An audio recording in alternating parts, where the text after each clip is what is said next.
Hi, everyone, and welcome to today's County Health Rankings and Roadmaps national webinar entitled Advancing Health Equity Through Housing Law and Policy.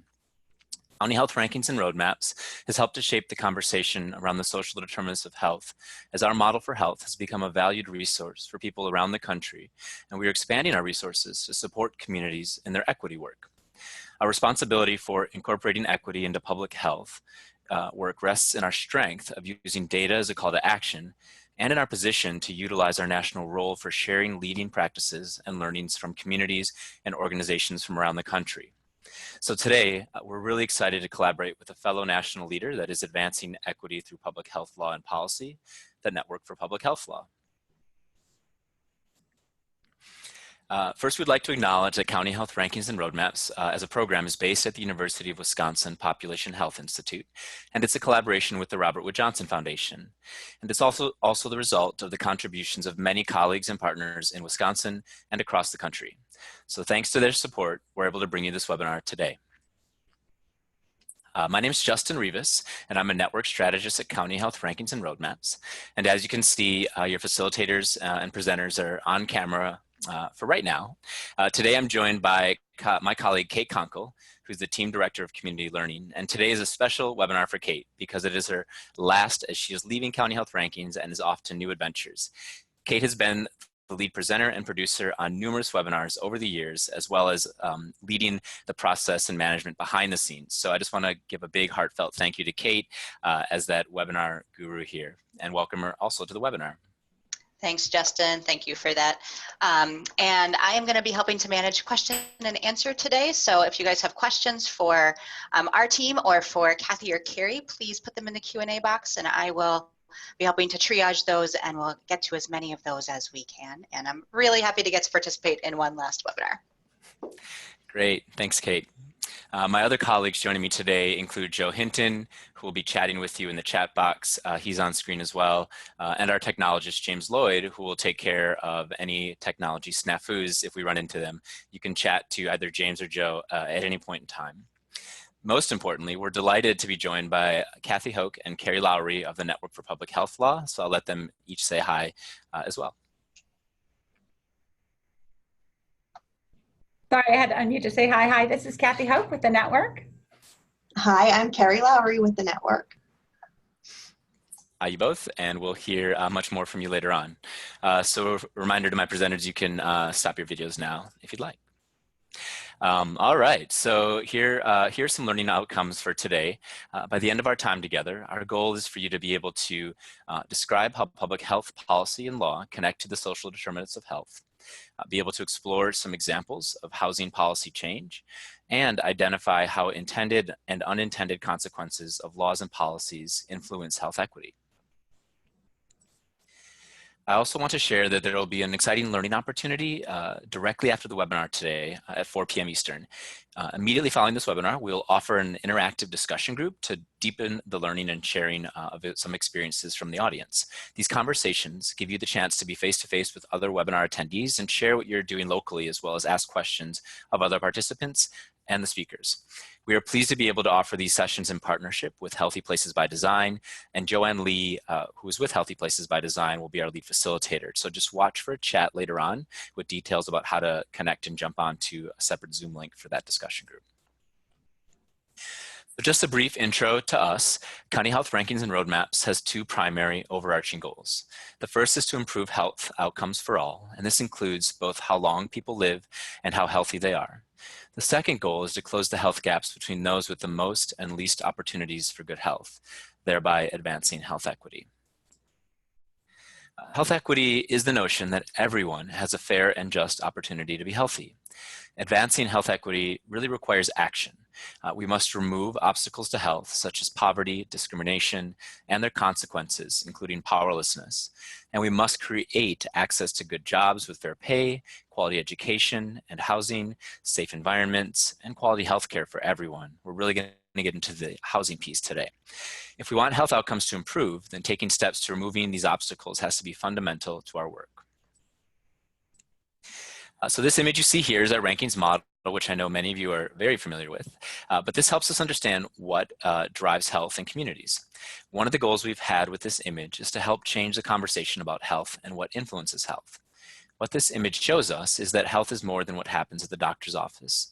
A wide range of factors influence how long and how well we live. It includes things we often think about when we hear the word health, like healthcare, and how well we eat or how much exercise we get.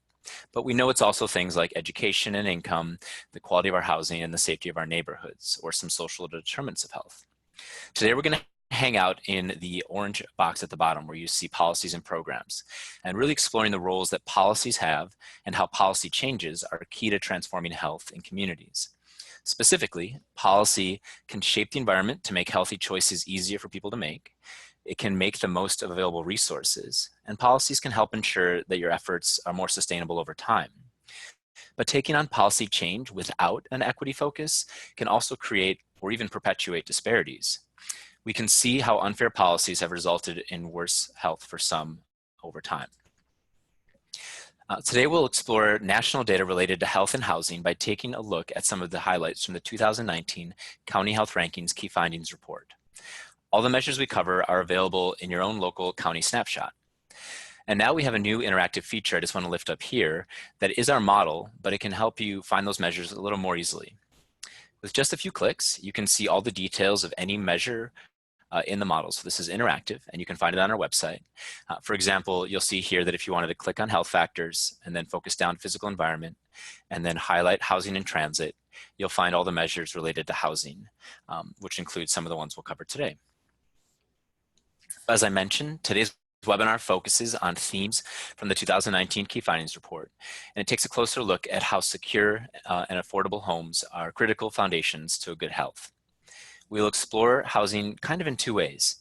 So as both an environmental factor, meaning the condition of the home, and also how housing affordability connects to other social and economic factors that influence health. This report is really a call to action for leaders, residents, and community change makers to take these national findings, dig into local data to better understand the health of their own communities, and implement strategies to create communities where everyone has a fair and just chance to lead the healthiest life possible. Now we want you to have the opportunity to chime in and share about some experiences with these issues of housing and health in your own community. So please take just a few seconds here and think about this guiding question, and then chat any thoughts you have to the group in the chat box. So the question is, I can read it to you here, is what challenges exist and or what efforts are underway in your community at the intersection of housing and health? So again, enter your thoughts into the chat box and make sure you're sharing your thoughts with everyone. And then maybe even also enter what community you're from if you're comfortable with that, so we can get an idea of your own community and your experience. And we'll come back to this prompt in just a bit. Joe will share back some of the examples. All right, so we're going to dive into some of the data here and some of the measures. All right. So there's a strong and growing evidence linking stable and affordable housing to health. As housing costs have outpaced local incomes, households not only struggle to acquire and maintain adequate shelter, but they also face difficult trade-offs in meeting other basic needs that are related to health. This concept is expressed in a measure called severe housing cost burden. And I know a lot of folks in the housing space are very familiar with these terms, but the word severe is important, and it's an important distinction when we talk about this because it refers to a percentage, and I'll explain. So general housing cost burden is measured as the percentage of households that spend more than 30% of their income on housing costs, whereas severe housing cost burden is the percentage of households that spend more than 50%, so more than half of their income on housing costs. So let's look at some national data and trends on this issue of severe housing cost burden. Across the US, more than 1 in 10 households, or 11%, experience severe housing cost burden, or paying more than half of their income, like I said. This is as many as 800,000 households. The rate of severe housing cost burden among all US counties ranges from as little as 1% in some counties to as high as 31% of households in some counties. On average, it is highest in large urban metro counties and lowest in rural counties. But since 2006-2010, when we had a real estate crisis affect more than half of the US states, severe housing cost burden has changed in a way. It's decreased in large urban counties, But however, half of all rural counties experienced an increase in severe housing cost burden. So it's become more of a problem since then in rural counties. As the number of people experiencing severe housing costs increases, there are more children in poverty, more people who don't have know where their next meal will come from, and more people who are experiencing poorer health. So let's look at this effect of housing cost burden and community conditions. In communities where housing costs rise faster than local incomes, households struggle to find affordable housing, which results in having less resources to put towards the things that make us healthy. As you can see from the bar graph, the counties with the highest and lowest rates of housing cost burden differ remarkably across these three other measures. The dark orange bars in the bar graphs are top performing counties, or those with the least amount of burden, and the light orange bars are lowest performing counties, or the lowest 10%, or those with the highest amount of burden. So as you can see between those two different colored orange bars, the counties with more households facing severe housing cost burden, there are also greater barriers to living long and well. There are more food insecure, there's more children in poverty, and there's more people reporting poor or fair health. I'm going to pause here because I have some other data slides to get to, but I just wanted to check with Joe if anything has come into the chat box on those, on that prompting question I offered up earlier.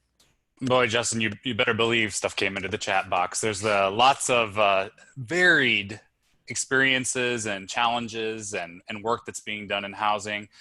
Don in St. Louis offered that there's disconnected efforts around housing and getting people from different sectors to communicate on the same issue. Michelle mentioned low-income housing, people who are re-entering the housing market, housing for people in recovery. Brian lifted up residential segregation. Kelly in Iowa was talking about transportation in rural spaces. And then I think Charles in Colorado kind of summed up everything. There's still a lot of work to be done on connecting the ideas of health and housing for people in the public. So just a whole lot of different things we can focus on here. Thanks, Joe, and more importantly, thanks to all the attendees that offered up and shared their experiences. And I think, yeah, we got a lot of great examples there. And also, I think that, I think it was the Colorado attendee that mentioned that there's a lot to be done and a lot to kind of share in this connection. So hopefully we can present some more depth in that in the next couple slides actually as well.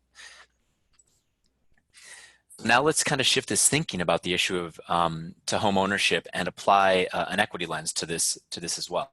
So we're going to break down some of this data by race as well, you'll see here. Specifically, the measure of home ownership is simply the percentage of households that own their home. And owning a home can, over time, help build wealth and savings for education or for other opportunities that are important for health and the future wealth for families. Today, most households across the US, so about 64%, own a home. And this is a result in part from policies and tax incentives designed to promote the purchase of housing in some communities. However, not all households have had a fair chance to pursue home ownership and the potential to accrue home equity from owning their home. For example, Black home ownership rates have hovered at a level well below that of whites, remaining virtually unchanged since 1968, when the passage of the Fair Housing Act made housing discrimination illegal. Acknowledging that these past and current forms of discrimination have led to the status quo, take a look at this, at the trends in this graph and at the recent data here. Whites hover at rates of 20 to 30% higher than communities of color over the time period. And recent data show that of about 120 million total US households, fewer households rent, so about 36% in relative to that 64% I just mentioned. On average, household incomes for renters are lower than that for owners, and renters tend to have very little savings and wealth relative to owners. With less income to draw on, renters are disproportionately burdened by housing costs compared to homeowners. Remember when I talked about the distinction between housing cost burden and severe housing cost burden, or the 30 and 50% thresholds? The blue and orange bars on these bar graphs show both of those combined. The main takeaway from this slide, I know it's a little busy, is that the burden is higher for renters, so on the left side, when compared to homeowners on the right side. Housing cost burden is also worse for those with the lowest income overall. The hatched bars that are laid behind the blue and orange bars, they show that what is the severe housing cost burden relative to those lowest income households. So over half, you'll see above that 50% line, over half of low income households are facing severe housing cost burden. For homeowners, the cost burden has decreased over the past decade, but among renters, there has been no indication of improvement. And low income renters and homeowners are showing little improvement as well over the past decade. Okay, hang with me here. This is the last data slide, and this is probably the busiest slide I've ever put together, but it breaks down an important and complicated issue as it highlights inequities based on connecting segregation to housing cost burden. The main point in this slide is that counties that are more segregated have higher rates of housing cost burden for all races. The graph below illustrates the relationship for Black and white households in large urban and smaller metro counties. Black households are the yellow circles, and white households are the blue triangles. Not only are Black households showing higher burden overall, so you'll see those yellow circles above the blue, right? But the yellow and blue lines show the nature of the relationship with segregation. Right, so if you look at the bottom axis is more segregation to the right, and the left axis is higher cost burden. You'll see that the more segregated, the higher the inequity of the burden, or the positive slope of those lines for my line graph lovers, if you will. This graphic is a new interactive feature we created this year where you can choose your own state actually from the drop-down menu on the top right. So this is just a screenshot, but you can choose your actual state and take a look at what these trends look like in your own state. There's a link to this Tableau data graphic that lives on our website in today's webinar's resource handout, which will be chatted a little later on. And that was my segue as well to another resource for learning about housing and equity in your own state. The 2019 state reports explore the strong link between housing and health and equity, and it provides strategies for taking action. The reports are provided for all states and can be downloaded from our website as well. So as I hand off the presentation to Kathy and Carrie, just a reminder that we will have a resource handout with the full slide deck and links to everything we mentioned, all the resources we mentioned in today's webinar. So thanks much for hanging with me on some data there. And now I will hand it over to Kathy and Carrie. Thank you, Justin. So this is Carrie Lowry. I'm the Deputy Director for the Network for Public Health Law's Eastern Region. We wanted to tell you a little bit about the Network for Public Health Law first, because we are here as a resource for you. And we want you to know who we are so that you can come to us with your questions and technical assistance requests. We were actually funded by Robert Wood Johnson Foundation as well in 2010. We have 1 national office and 5 regional offices. They are displayed for you there and color-coded. Our northern region is based in Edina, Minnesota. Our western region is at Arizona State University School of Law. The Mid-States region is at University of Michigan School of Public Health. Our southeast region is at UNC Chapel Hill School of Public Health, and our eastern region is here at University of Maryland Carey School of Law. Next slide, Justin. Thank you. So our purpose is really to promote health and health equity through law and policy. And we do that with a goal of increasing the use and effectiveness of public health laws in protecting, promoting, and improving public health. We do that in a number of ways. The primary way is through technical assistance, where we help primarily local and state health departments, but really anyone who is trying to use law as a tool for promoting public health. We also create a number of resources that are on our website, including fact sheets and issue briefs on different public health law topics. We hold a series of webinars. We have 50 state compilations where you can compare your state's law with other state laws. We have a blog. We send updates and alerts.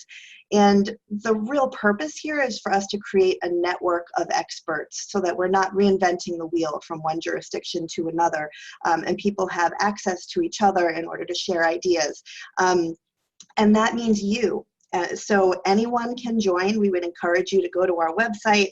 It's free to join. We don't bombard anyone with emails. I think we get monthly email updates with really interesting issues that are happening in public health law at the moment, and occasional alerts on hot topics in public health law. Next slide. Thank you. So today we're going to be talking about housing and health, and housing, we know, is a well-established social determinant of health. The link between housing and health has long been recognized. As early as the 19th century, there were major outbreaks of cholera and smallpox and influenza tied to housing conditions in urban tenement homes. And in the 20th century, the federal housing laws were enacted in order to provide a decent home and a decent environment for every American.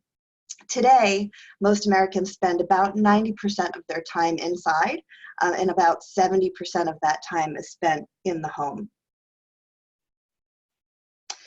So common health and safety issues in substandard housing are as listed, and I'm not going to read them all in the interest of time. I'm sure you all know what they are. I saw a lot of them brought up in the chat box, but these conditions are all associated with chronic and infectious disease, an increased incidence of injuries, poor nutrition, and also poor mental health and brain development. Next slide, Justin. Thanks. So we know that about 35 million, and these data are somewhat old, they're from 2013, but about 40% of metropolitan US homes have at least one health or safety hazard. And we know that these hazards disproportionately affect the poor and racial and ethnic minorities. Next slide, Justin. Thanks.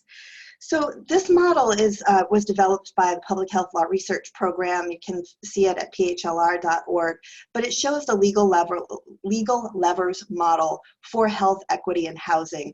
And again, I'm not going to go through this in detail, but I wanted to show it to you just to show that there are many ways that law can help to ensure or support health equity in housing. There are lots of different angles and strategies that law can take. So now I'm going to turn it over to Kathy, who's going to discuss one such legal strategy, which is inspection. Thank you, Carrie. Welcome, everyone. And I just want to say at the outset that there were about 42,000 issues we could have discussed today. And so this is just dipping the toe in the water. And I know both CHR&R as well as the network are available to continue to talk through, other policy issues and legal issues. But let's focus, Carrie and I have a couple we're going to work through with you. And the one relates to housing inspections, ways that we can address bringing housing stock into compliance with really health and sanitation provisions. The components of most local laws, and these are typically done at the local level, is licensing or registration for rental property owners, inspections, which can be periodic and or complaint driven, and the enforcement. I'm going to focus most today on the inspections and specifically the periodic inspection approach. Next slide. So the difference between complaint-driven and proactive, pretty obvious from the names, but almost all jurisdictions have complaint-driven inspections, meaning if you have a health or sanitation issue associated with your rental property, you may register a complaint with the appropriate authority, sometimes the health department or a housing agency, and they will send out an individual who has citation authority so that they can issue a citation. These are limited, of course, to those health and sanitation issues. As you can see, the example I give, they're not going to come out for a broken dishwasher, but they will come out for no heat in winter. Of course, this is limited by the resources available in a municipality, and there are many reasons why a tenant may not want to call and register a complaint. They fear that they will be evicted if and they don't have, the ability to find additional housing. They may, be of a family of mixed immigration status, and so they're concerned for those reasons. There's just myriad reasons why the complaint-driven alone is not enough. And so we're starting to see many jurisdictions moving toward the proactive, and this is then including in their local law an inspection at a periodic basis. How long that period is depends from jurisdiction. Most of them are sometime between every 2 and 5 years. So for example, a local jurisdiction may require every covered rental property to be inspected every 2 years. But who does this? Actually, different than the complaint-driven, the inspections are done by independent contractors who have to meet certain requirements to avoid conflict and and to make sure that they're qualified. But the owner of the property is required to have the inspection done and file the inspection report provided to the tenant, as well as file the inspection report. Then sometimes if they don't have citation authority. So if there are serious issues noted in housing, typically there is a built-in period to make those repairs, or then the housing authority or health agency will come out and issue that citation. So that housing inspector in these proactive does not have that citation authority. Often they will allow for a unit or a building that has repeatedly passed inspection to go for a longer period. So if it's 2 years for everyone, if you've passed, successfully at a high rate of pass, you can only be inspected every 4 years. Again, complaint driven is always available. And then again, the local laws vary with respect to when the inspections have to be completed. Sometimes only on property turnover, sometimes only if a landlord wants to evict an individual are they required to inspect. So there's different approaches based on the resources, both of the community and the landlords. Next up. I'm sorry, slide. So what do the housing inspections include as far as the proactive inspections? Typically more than what would be covered in just a complaint-driven inspection. External areas and internal areas. So they're looking at the out. So you might not be able to register or be effective in registering a complaint about an external area, related to your particular unit. But they will look for pest control, other safety issues in the external areas. The internal areas, including common areas. So are the lobbies and elevators and stairwells up to snuff as well. And again, looking in the individual units.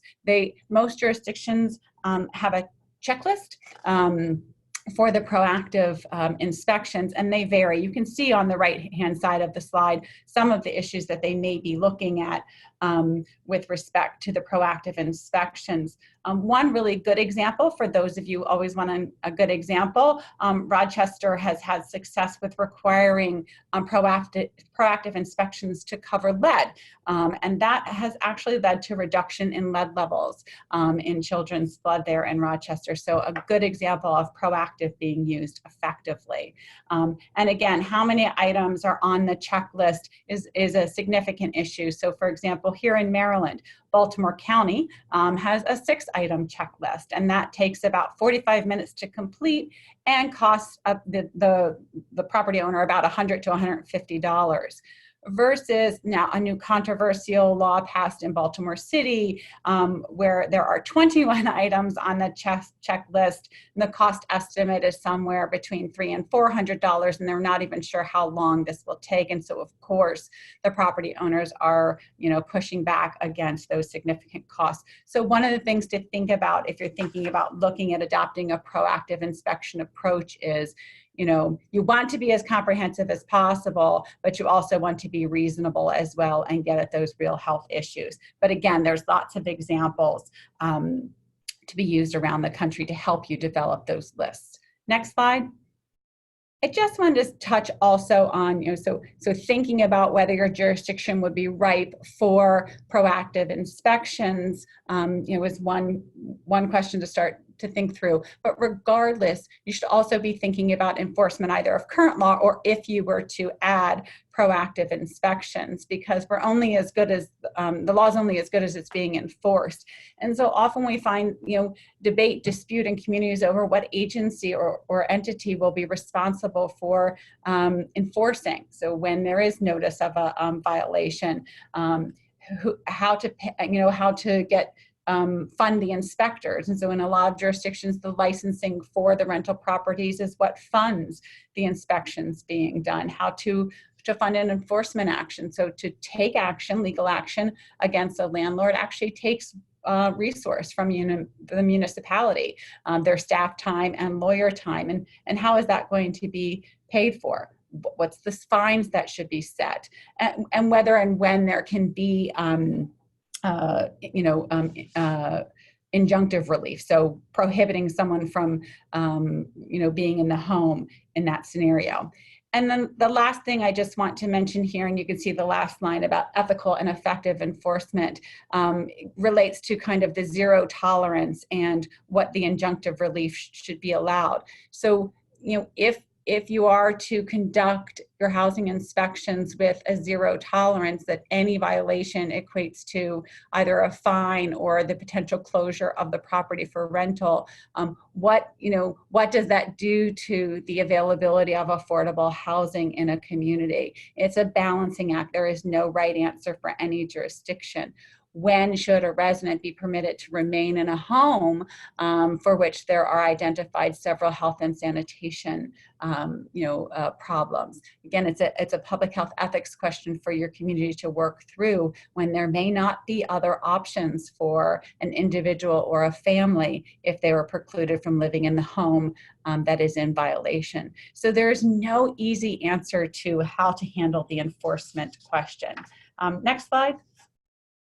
Just one quick example of a jurisdiction that has used proactive code enforcement effectively. And you can read through the slide. I won't read to you, and they are available to you later, but being mindful of time, just to say Greensboro, North Carolina, which is certainly not a major jurisdiction as far as its size is concerned. It's certainly not rural either, but it is definitely somewhere in between. They developed a proactive code enforcement program. As you can see, it's identified here. They really use the registration fees to fund the proactive enforcement problem, and they have really improved the housing stock. So as you can see on the far right, complaints dropped over 61% over the 3-year period. So while the investment in the proactive was an upfront investment, there were savings for that jurisdiction having to do complaint-driven inspections.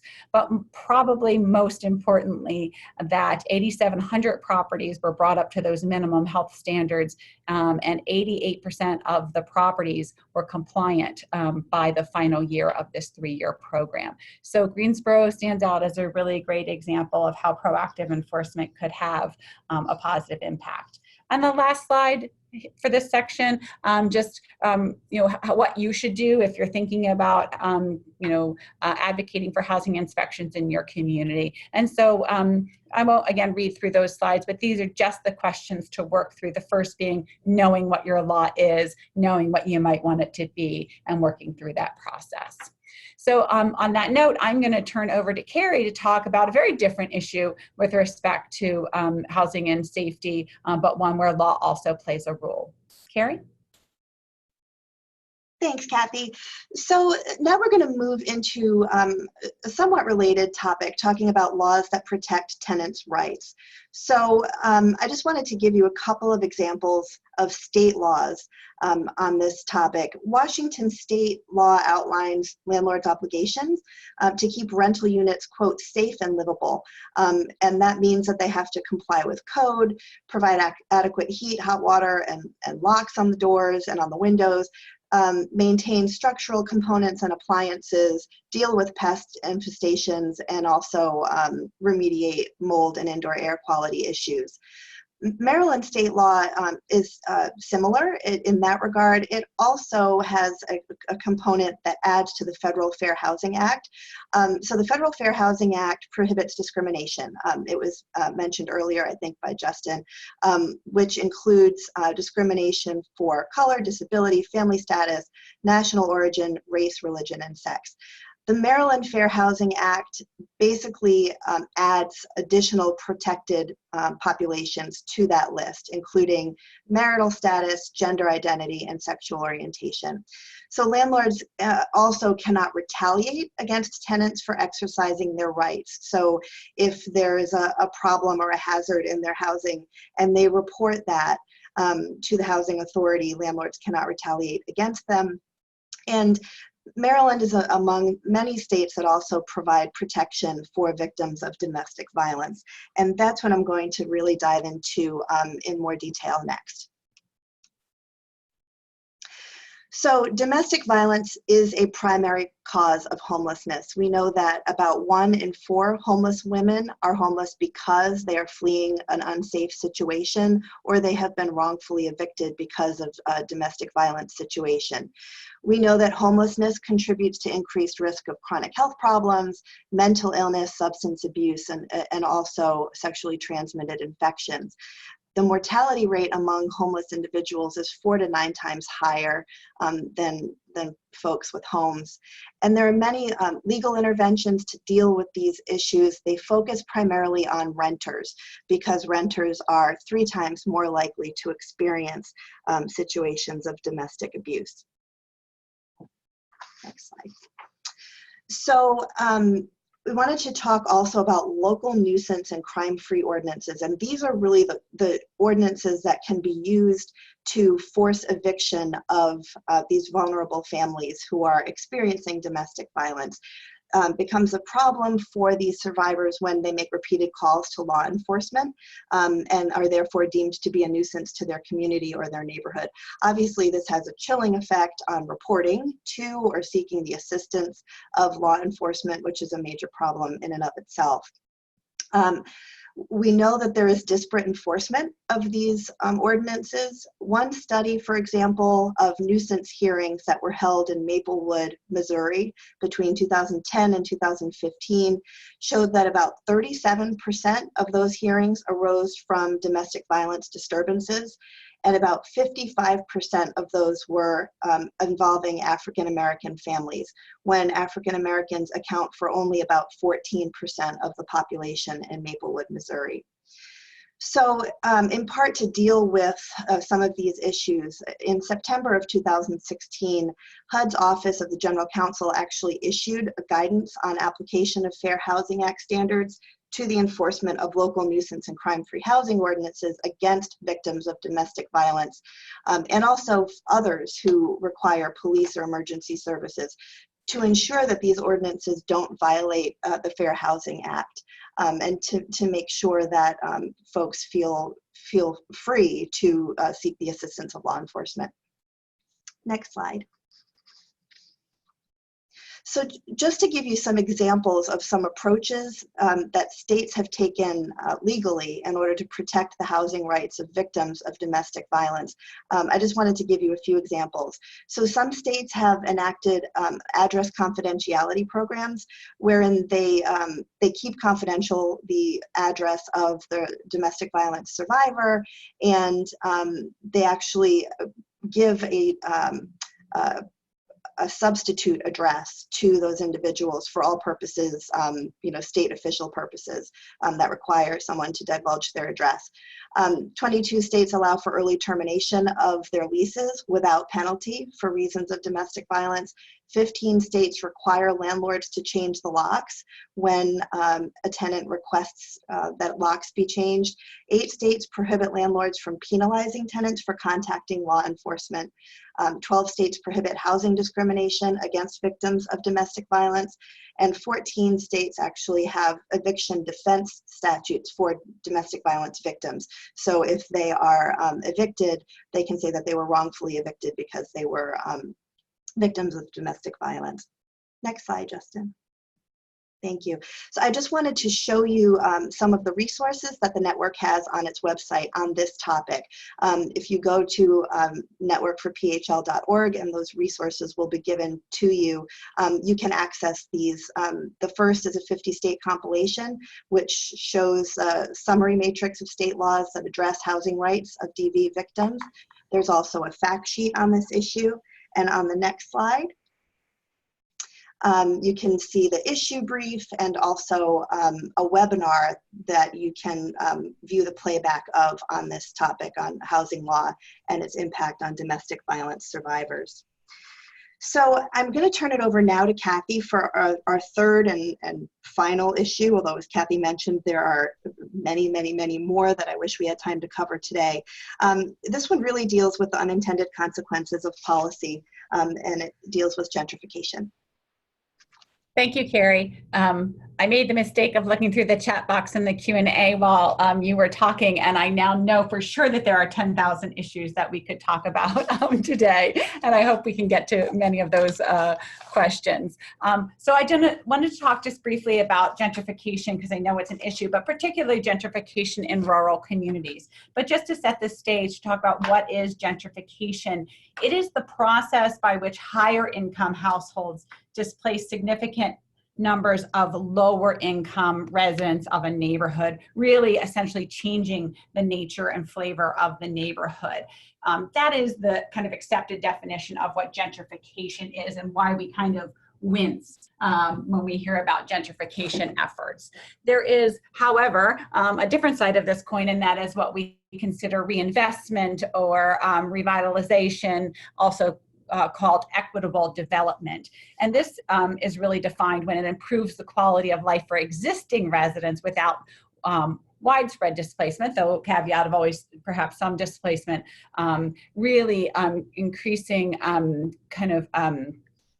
the social networks and services provided to the community and creating wealth. And what are the differences kind of functionally then? Those were fancy definitions from a variety of different sources that you'll see in the notes of the slides. But, the rhetorical question at the end is, which do you think is better? And when you think about gentrification, think about the external approach that the government is seeking to kind of alleviate its responsibility, change zoning laws, sell property, public property to developers, and allow, massive development in communities from external forces. The reinvestment or equitable development comes from inside the community and from the local or state government to say, let's seek to improve the conditions in a community through government investment and community engagement at the outset. Yes, there has to be economic development opportunities to go along with that, but that's not through getting rid of the businesses that are there. It's shoring them up, shoring up other resources in the community to entice and invite others to engage and to invest in the community. So that's the difference between these. Next slide. So the type of law change required for both of these are similar, but for gentrification, we often see massive changes in zoning laws.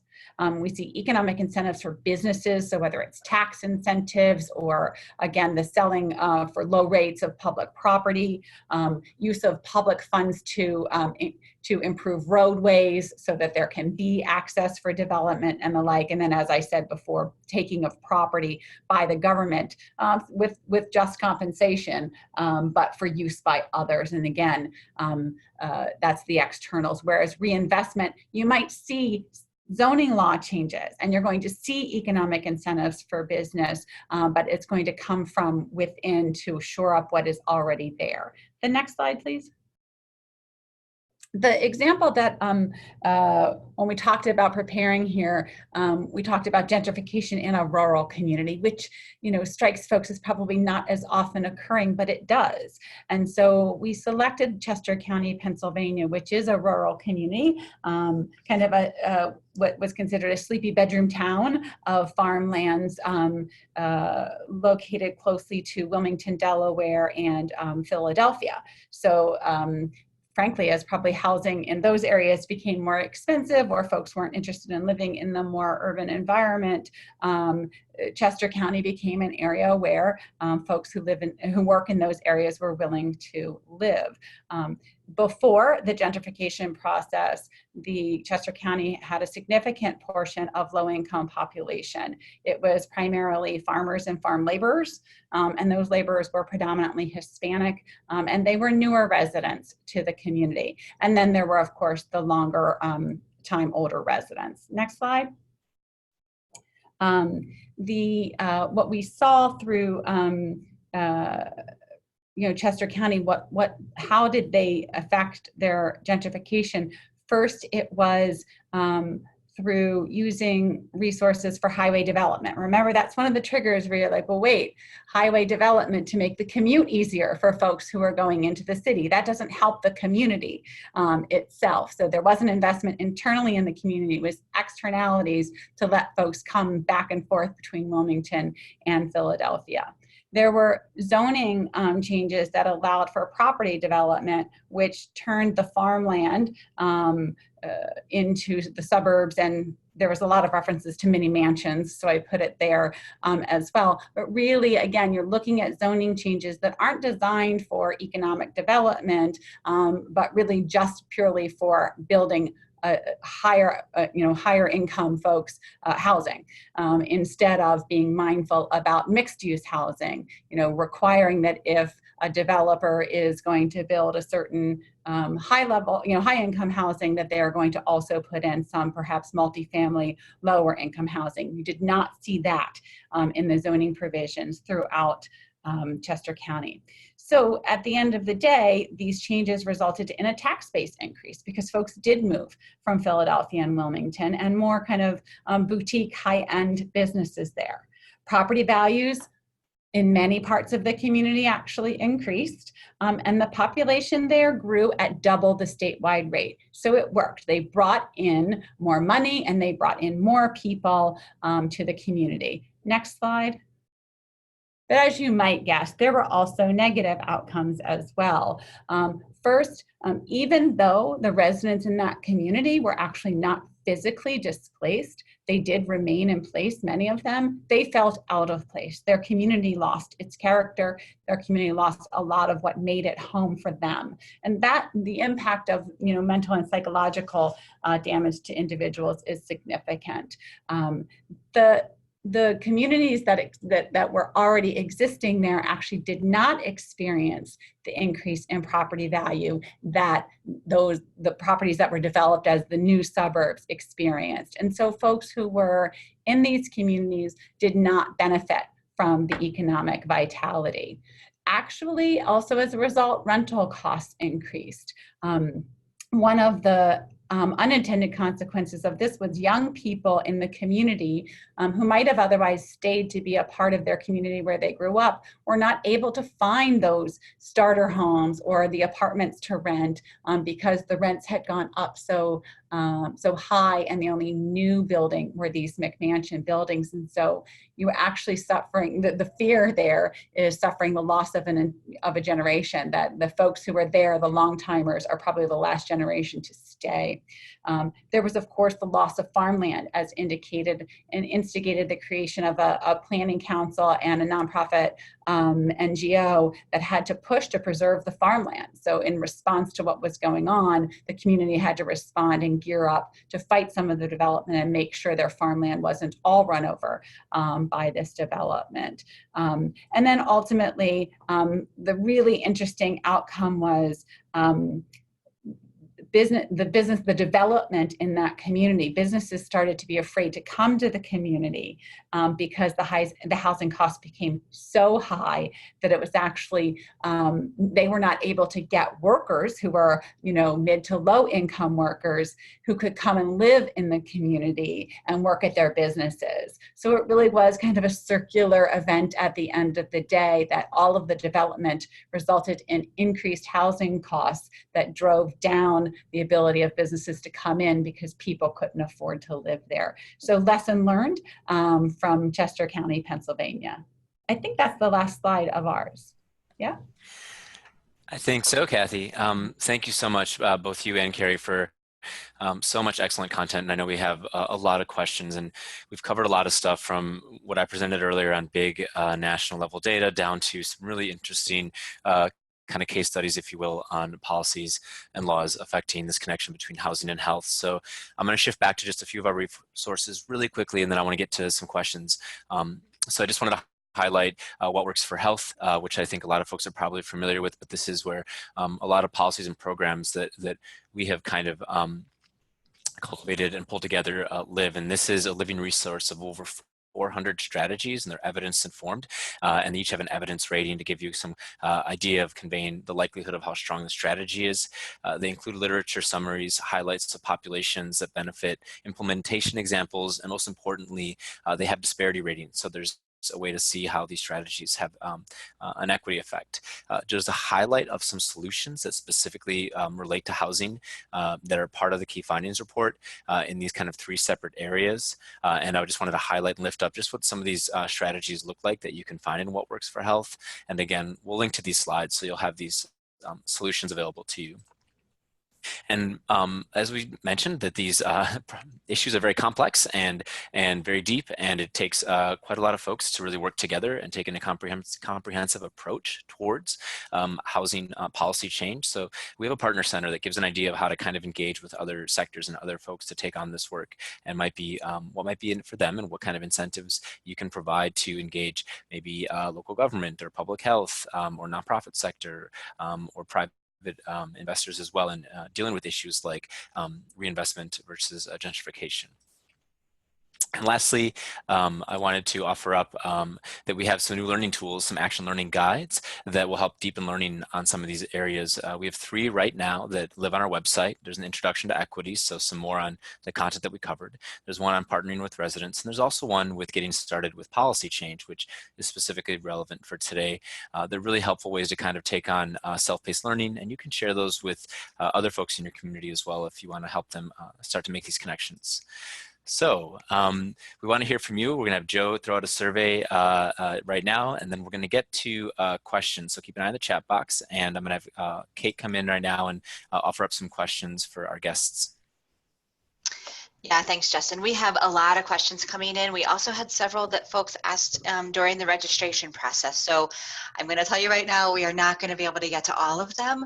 I do encourage people, if you have a few minutes, even 10 to 15 or 20 minutes to join the discussion group, where you can continue some of these conversations here. Some of these questions are also pretty deep.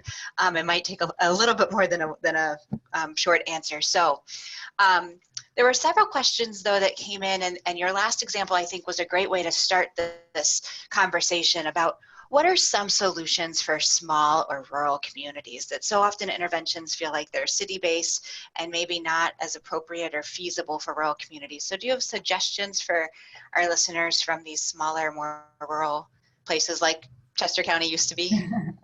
Sure. So this is Kathy. I'm going to take this one. And again, I could talk for 15 minutes on this. So I'm going to try to work through a couple of thoughts. But, you know, whoever's interested in that, again, we can, the discussion group afterwards, or reach out to us, you know, after today.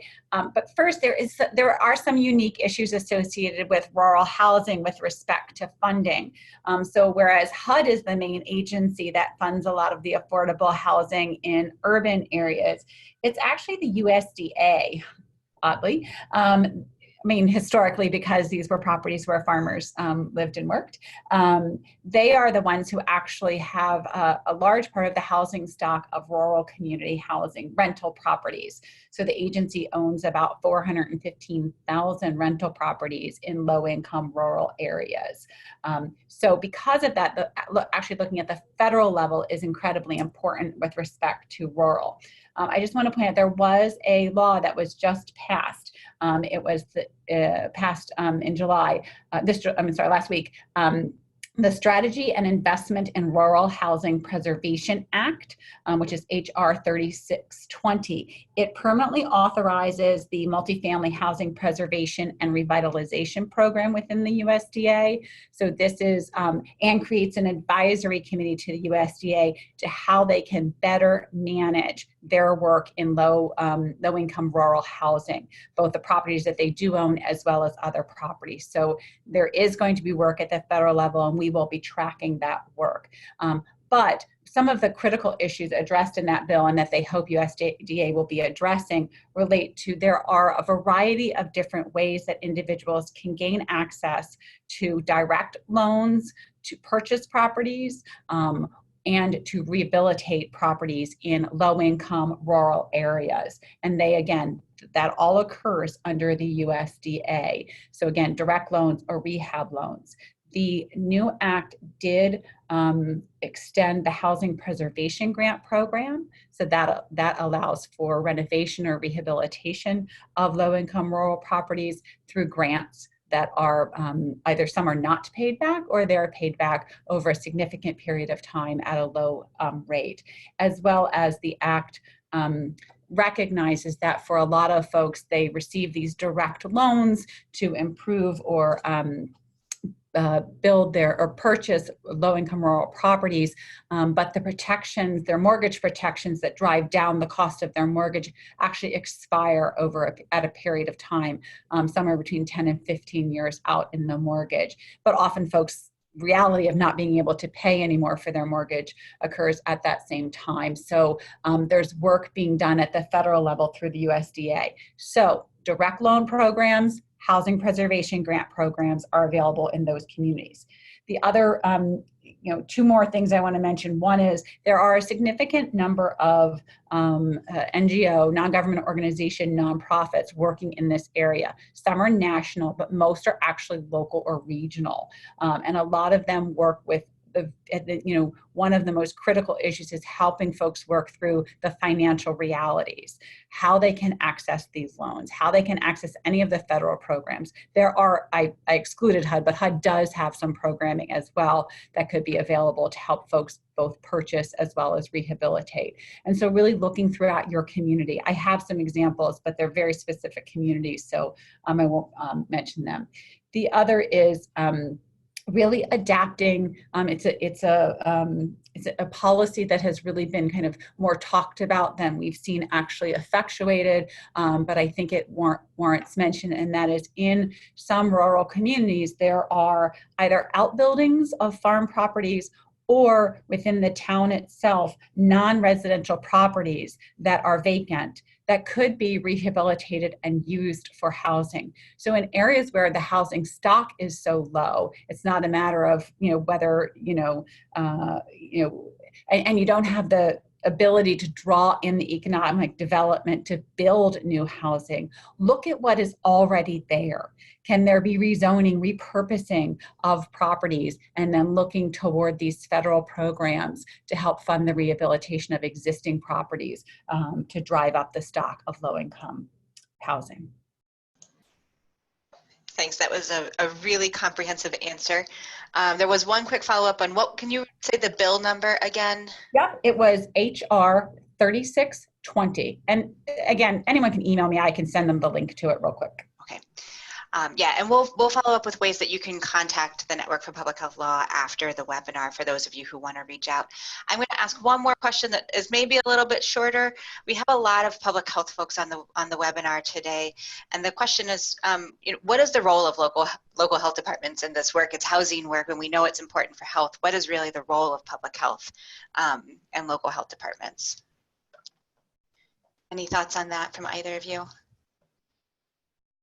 I was just pausing to make sure I didn't talk over Carrie. This is Kathy again. So again, it actually really depends on your community, but what the role of health department can actually vary tremendously throughout the community. So if your local health department is actually responsible for housing issues, you're the one to whom a complaint comes, then obviously, you have a role in making sure the complaint-driven process is working effectively, and to advocate for a proactive program, building that within your local health department. But often they also serve as resource for community members to at least have access to information about what their rights are. So for many folks, if they just understood what their rights are with respect to the property that they're renting, they could, perhaps be connected with with local legal services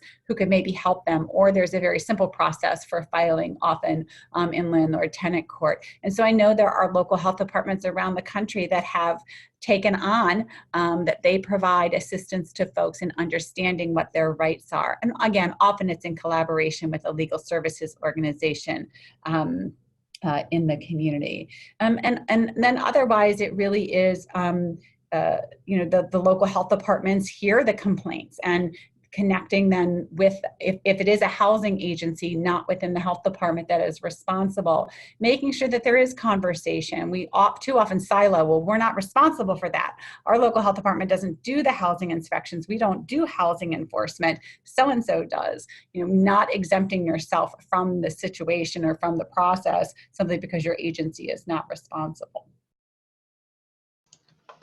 Thanks, Kathy. All right, we are at time. We could do a whole webinar, I think, answering all of the amazing questions that came in. Again, I'm going to ask people if you're able to join us even for a few minutes during the discussion group. We'd love to continue this conversation with you. Otherwise, look for opportunities to follow up with Carrie and Kathy in the resource guide that we send out later this week. And I'm going to turn things back to Justin to be able to wrap things up here and get us moving on. Thanks, Kate and Kathy and Carrie. Like everyone said, just so much rich content and a lot of excellent discussion we could definitely have.